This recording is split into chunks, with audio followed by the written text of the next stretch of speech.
हुआ कोलेस्ट्रॉल जो है वो भी हाइपरटेंशन की एक वजह बनता है, तो कोलेस्ट्रॉल कैसे कंट्रोल किया जाए, कैसे कम किया जाए, इसके बारे में बता दो। कोलेस्ट्रॉल के लिए 5-7 सिंपल उपाय बता देता हूँ। एक तो लौकी का जूस हमने आलसी लोगों के लिए उपलब्ध करवा दिया है। लौकी का जूस, लौकी घनवटी, जो पुरुषार्थी लोग हैं घर में ही बना करके पिए। लिपिडोम बहुत ज़बरदस्त है कोलेस्ट्रॉल के लिए। 2-2 से लेकर के 4-4 गोली खिला देते हैं, जिनका बहुत ही बढ़ा हुआ और 100% नेचुरल है। और यदि बहुत ही ज़्यादा कोलेस्ट्रॉल बढ़ा हुआ है तो लिपिडोम लौकी जूस के साथ ले लो। इससे खराब कोलेस्ट्रॉल कम हो जाएगा, अच्छा कोलेस्ट्रॉल बढ़ जाएगा, एचडीएल बढ़ेगा और खराब कोलेस्ट्रॉल कम होगा। ये बहुत ही ज़बरदस्त चीज़ है। सुबह सुबह खाली पेट जिनकी कफ और वात की प्रकृति है, पित्त की प्रकृति वाले लहसुन मत खाना, नहीं तो उपद्रव हो जाएगा। पित्त की प्रकृति वाले तो लौकी से काम कर लेना। जिनकी कफ और वात की प्रकृति है वो लहसुन खा लेना, वात और कफ भी कम हो जाएगा उससे, और उससे कोलेस्ट्रॉल रेगुलेट हो जाता है। ऐसे ही प्याज, प्याज का प्रयोग जब बड़ा अच्छा रहता है। उसको कच्ची प्याज खाना चाहिए सलाद के रूप में, ऐसे रोटी के साथ, राबड़ी में डाल के, छाछ में डाल के, सत्तू में डाल करके। प्याज जो है बहुत ज़ोरदार चीज़ है कोलेस्ट्रॉल को कम करने के लिए, और गर्मी के लिए भी परम औषधि है। जिनको जो है कोलेस्ट्रॉल बढ़ा हुआ है और बीपी भी रहता है तो जौ का आटा खाया करें। अब जौ के आटे के साथ, गो चने की रोटी के साथ जब प्याज खाते हैं ना तो स्वादिष्ट भी बहुत लगती है और बीमारियां भी दूर हो जाती है। कोलेस्ट्रॉल के लिए लौकी का जूस, कद्दू का जूस, ये जो है वाटरमेलन बहुत अच्छा रहता है।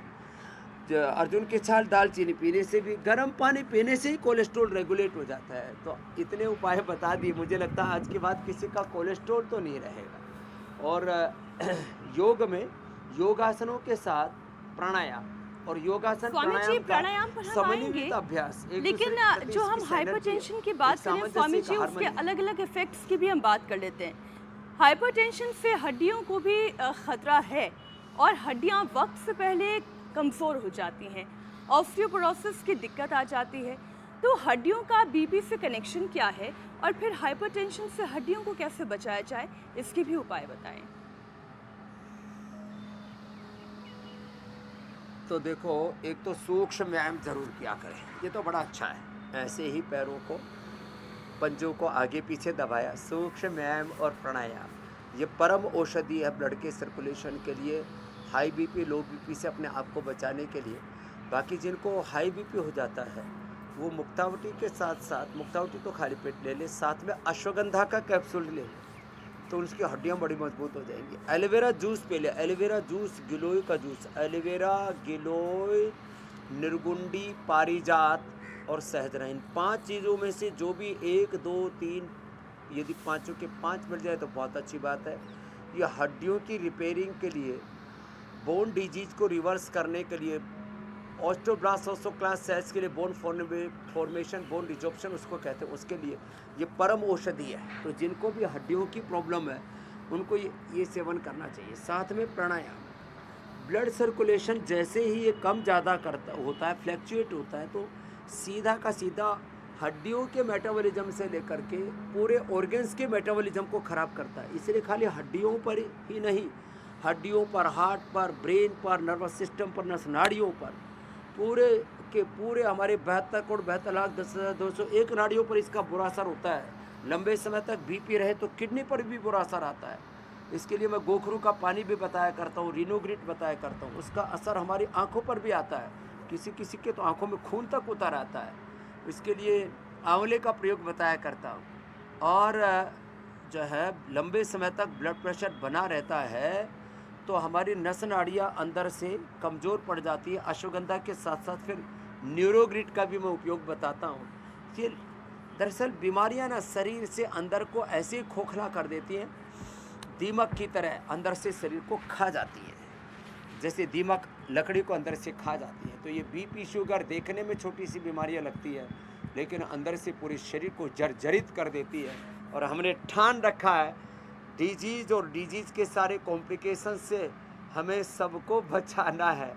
बीपी के कारण से लोगों को कि चाहे नस नाड़ियों पर असर आ रहा हो, हड्डियों पर असर आ रहा हो, चाहे किडनी पर असर आ रहा हो या आँखों पर, उस सब का भी साथ साथ उपाय बता दिया। सूक्ष्म व्यायाम और प्राणायाम करने मात्र से ही हमने लोगों का बीपी और बीपी के सारे कॉम्प्लिकेशंस को, और जेनेटिक मॉडिफिकेशन, मैं लाइफस्टाइल में मॉडिफिकेशन की बात कर रहा था। योग से तो पूरे जेनेटिक लेवल पर मॉडिफिकेशन होता है, और जेनेटिक बीपी हजारों लोगों का तो हमने आज इंडिया टीवी पर ही बता दिया है कि कैसे जेनेटिक बीपी ठीक होता है। आप में से तो किसी को नहीं था जेनेटिक, माता पिता से। हाँ? इधर आओ, इसको तो माता पिता से जेनेटिक बीपी आया था, साथ में दादाजी को भी हाँ? दादाजी को भी diabetes, blood pressure, BP, sugar दोनों जेनेटिक, दादाजी को, पिताजी को, और परिवार में और किस किस को है? उनको तो गैंग्रीन भी हो गई थी। मेरे दादाजी को गैंग्रीन हो गई थी हे राम, और उनका बीपी पैर भी शुगर कट गया था। जेनेटिक दोनों ठीक कर लिए। कितना जी। इंसुलिन ले रहे थे? मैं 36 यूनिट इंसुलिन और ले रहा था। बीपी की दवाई कब से? मैं 15 साल से ले 15 रहा साल से। था। नाम क्या? राकेश भार्गव। कहाँ से हो? मैं डेराबसी मोहाली। मोहाली से। चलो, अब किसी बीमारी के और दवाई के मोहताज नहीं रहेंगे। क्या बात है। बिल्कुल बैठो। स्वामी अब जी, ये जो देखो, जेनेटिक ऐसे चेन बैठो, है वज्रासन में बीमारियों बैठो, की, सुखासन में, पद्मासन में बैठो। बीपी शुगर जेनेटिक भी ठीक होता है। जेनेटिक चेन को कैसे प्राणायाम ठीक करना करना है, पड़ेगा। बीमारियों की उसको कैसे काटना है, उसका भी उपाय आपने बताया। अब हाइपरटेंशन की बात कर लेते हैं, क्योंकि हाइपरटेंशन भी हमारे नर्वस सिस्टम को अफेक्ट करता है। हाई बीपी का अक्सर जो असर है वो नर्वस सिस्टम पर देखने को मिलता है, और ये असर ना देखने को मिले उसके लिए कौन कौन से प्राणायाम स्वामी जी हमें करने चाहिए? भस्त्री का आराम से करना, जोर से नहीं करना, जोर से नहीं, जैसे ऐसे नहीं करना, ऐसे करना।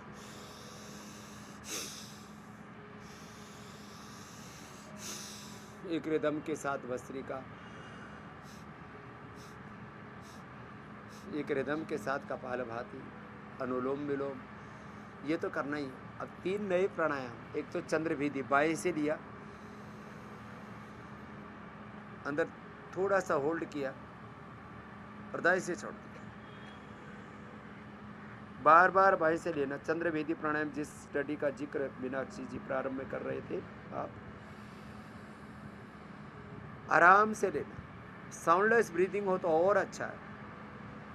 ऐसे और प्रसन्न रहना, जो हंसते मुस्कुराते रहते, पॉजिटिव सोचते, पॉजिटिविटी, क्रिएटिविटी, हमारे जीवन में जो सकारात्मकता, उत्पादकता, रचनात्मकता, गुणात्मकता, हमारे भीतर की जो रचना धर्मिता है, हमारे भीतर की जो दिव्यता है, उसका भी असर बहुत गहरा होता है। तो बाएं से बार बार लेना, दाएं से छोड़ना, प्रसन्न बदन होके, प्रसन्न चित्त होके, सहजता के साथ करना।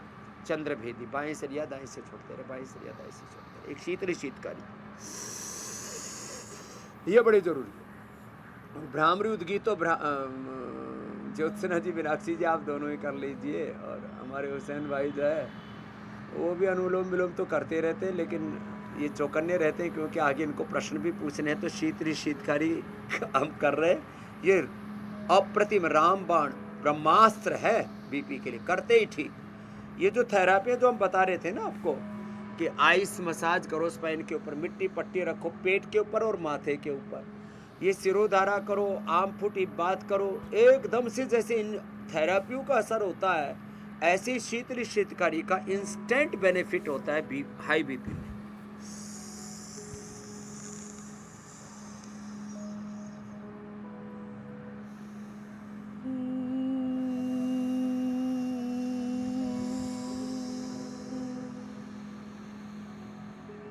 तो ये चंद्रभेदी, शीतली शीतकारी, भ्रामरी, उद्गीत, इनकी बड़ी महिमा है। और जो श्वासों पर ध्यान करते हैं, सहज रहते हैं, सोने से पहले भी थोड़ा शवासन कर लेते हैं, कभी कभी दिन में मात्र 1 मिनट लगता है, माथे से लेकर के एक सरसरी निगाह से सिंहावलोकन करना पूरी बॉडी का, माथे को, आँखों को, चेहरे को, पूरे बदन को, हाथों को, पेट पीठ को पूरा ऐसे ढीले छोड़ देना। संकल्प पूर्वक ऐसे जब शरीर को शिथिल कर देते, शिथिलीकरण इसको कहते हैं, इसको विपश्यना कहते हैं, इसको प्रेक्षा कहते हैं। इसको शरीर को दृष्टा होकर के ऐसे देखने मात्र से ही हम शरीर के इंद्रियों के हम स्वामी हैं, शरीर के इंद्रियों के मन के हम गुलाम नहीं हैं। ये विचार ही आपको सब रोगों से उबार देता है और बीपी को तो एकदम ठीक कर देता है। जो और स्वामी ऐसी जी भाव चेतना में जीते हैं, आत्म चेतना में, दृष्टा भाव में, साक्षी भाव में जीते हैं, उनको कोई बीपी जैसा रोग नहीं होता मेरे भाइयों से। और स्वामी जी आपसे अपने सवाल पूछकर उनके जवाब हासिल करके बहुत सारे लोग आपसे, आपके मुंह से अपना नाम सुन करके भी ठीक होते हैं। इंडिया टीवी हर वक्त हर जगह डाउनलोड करने के लिए सर्च करें India TV news Google play store या ऐप स्टोर पर।